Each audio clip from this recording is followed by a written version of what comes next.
Hey, what's up guys? How's it going? This right here is the 2024 BMW X6M competition. Now I'm gonna give you guys an outside walk around, inside tour, and tell you what I think about this versus the Audi RSQ8. So if you haven't seen my Audi RSQ8 video I did earlier, check that out. I'll hopefully remember to link it to this video's description. But I was in that not too long ago, and I'm really excited to actually get in this and check it out because, yeah, it's still around for 2024. Even though the XM exists, this is still around, and it's now a competition. I think it's only competition models for 2024, if I might not be mistaken. But under the hood is a 4.4 liter V8 with a mild hybrid system, a 48 volt system, which they do want me to point out because that allows for start-stop, which you see actually happening pretty frequently when you are driving this. It makes 617 horsepower and 553 pound-feet of torque, and is good for 0 to 60 time around 3.7 seconds because it's made to an all-wheel drive system and that 8-speed automatic transmission from ZF. But the engine bay looks really cool. I love the additional strut bracing they have here. The engine cover honestly looks really cool with the M badging, M power right there with 8 little thingies. That's how there's 8 cylinders, right? That's just like the universal language for V8 right there. But let's talk about this exterior design because 2024 did have a slight update on the design here. It was probably maybe earlier they did it, but this is a wild berry metallic paint job. Looks really cool in the light when it's shining off of it. Got a lot of compliments just driving it around the city. And thankfully, we still get the great, classic, tastefully sized kidney grills that are blacked out. To be honest though, I'm not a fan of how the X6M is really dark. It's very hard to really even see it. You just see really the M and the striping.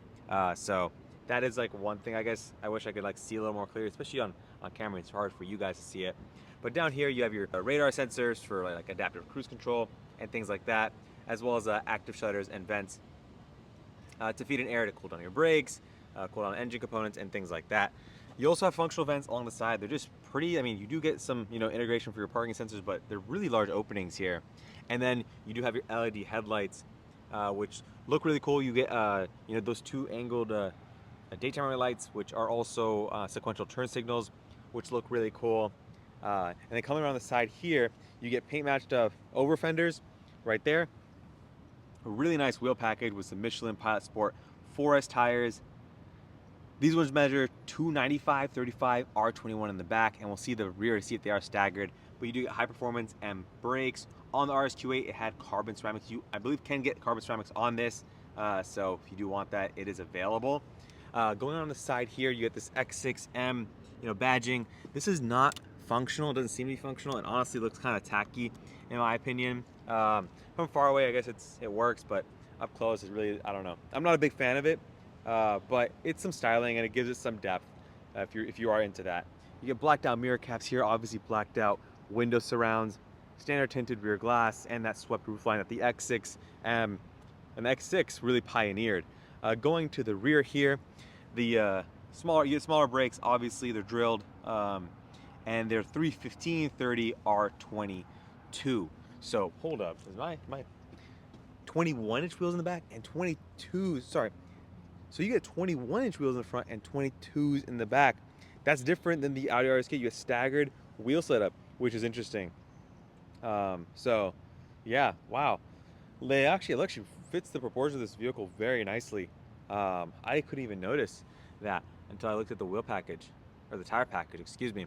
Coming around the back here, your fuel cap door, you get tasteful little aero elements up top, and then a nice lip spoiler over here that looks nice. It's gloss black, and it's obviously functional. No dynamic spoiler, so keep that in mind. And then out back, you just reflector to kind of give you some depth on that rear bumper.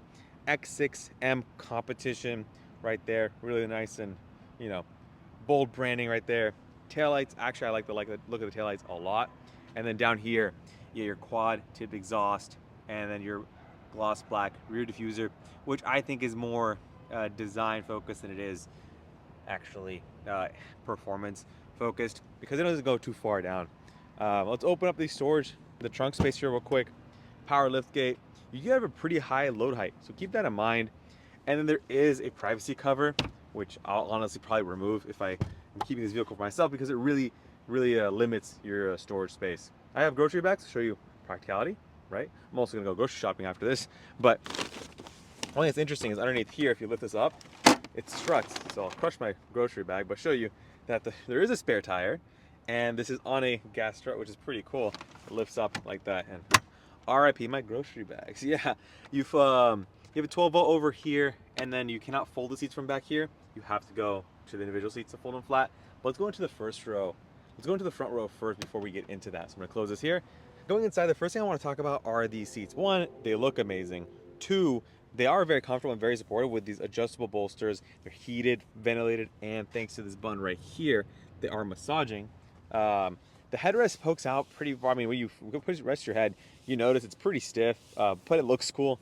The other thing I do want to point out is these side bolsters. You can tell here, this has a good amount of miles on it. People have been driving this a lot, and it gets kind of mangled up because it's so high, and these aren't adjustable. So when getting into the car, you're just kind of like squishing this, and it makes it a little harder to get in and out, to be honest. I've tried lowering the seat as much as I can, and even then, it is like an extra layer. So I do want to point that out. If you are curious about like ingress, egress, daily drivability of the X6M, these seats, I definitely recommend you try them out and see if this is something that you are, okay, maybe just I'm on the shorter end, but taller people might not have the same exact issue.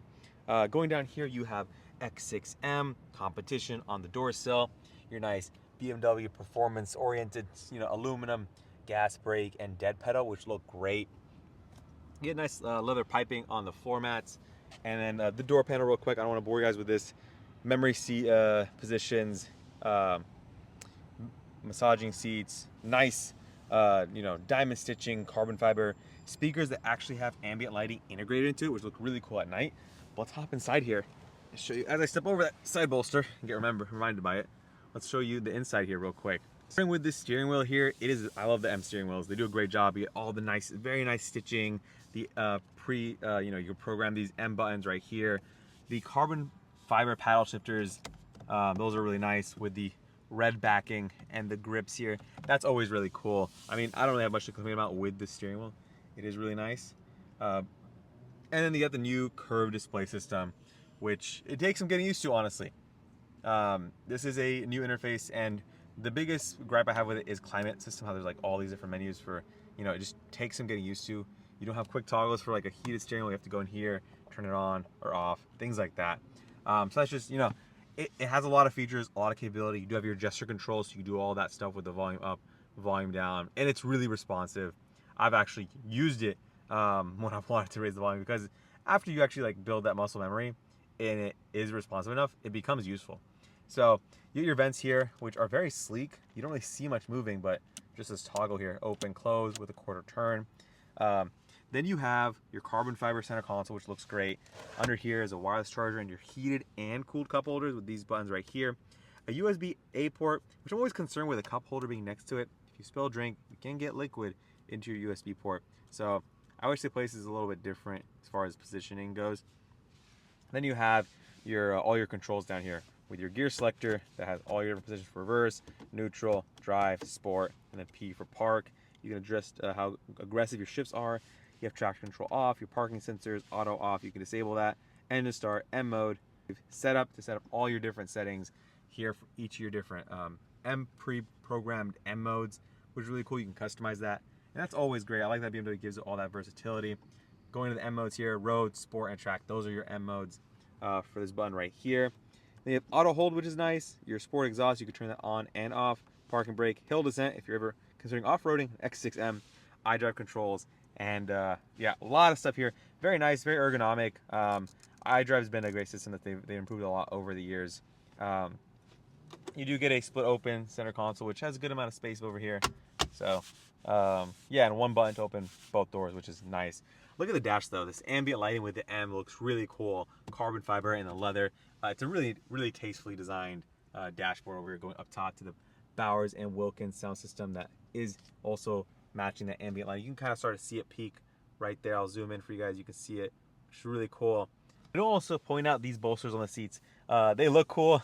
They stick out pretty far out, and honestly, they hug you pretty nicely. So I think that's a nice touch right there. You also do get a full panoramic glass roof. These nice little design elements in there. It is opening as well. It's not fixed, which is super nice. And then you also get speakers above you which is really cool. It's part of that Bowers and Wilkins sound system. But with that, let's hop into the second row and see what you get there. All right, hopping in the second row, I do want to point out that there are shades here. I mean, it's great for, honestly, it's for kids. People say you do have limited headroom, and yeah, it's true because you obviously have a different roof line. But honestly, it's not that bad. Looking at the door here real quick, nice and it's very similar treatment with the ambient lighting you saw on the front door. So they really like skip out by any means. You even get M. I mean, obviously you get M. They put M badges everywhere. But getting back here real quick, very nice leather treatment, very nice seatbelt treatment here as well. I really do want to point out how genius BMW is for having probably the easiest integrated seatbelt holder for when you want to have the seats flat. I think that's a very sleek and also useful way to integrate that. It's barely impedes on the design, doesn't stand out, doesn't look weird, out of place or anything. And then it's so easy to just slip it in, kind of just falls into place like that. So going over here, you do have your cup holders that pop out, and then you can actually click them, 1, 2, and then close it. If you have different size cups, then you have your little storage over there. Not too much padding, it's pretty stiff, obviously because it's a thin panel. So keep that in mind. On the seat backs, you have USB-C ports integrated here. So as far as charging, there isn't much in the middle. It's just those two, one here and then one there. Center, you have your AC controls, some shelving, and then a 12 volt. And these seats do not recline, so just keep that in mind. They're fixed seats. On an RSQ, I believe you can slide and recline the seats, which is really cool. On this one, you can't. So if you care more about rear seat practicality, that RSQ is a really compelling case. So, but honestly, overall, the X6M is a really solid package. Handles, performs great. A lot of people have driven them and show you how they drive. They're really fast. I've driven it. I've had a great time driving it. The transmission shift's amazing. The powertrain gives you loads of torque at the low end and just continues to give you power throughout the rev range. So with that, I'm gonna wrap it up here. Thank you guys for watching. If you have any questions about this vehicle, drop them in the comment section. I'll try my best to answer them, and I'll see you guys in the next one. Peace.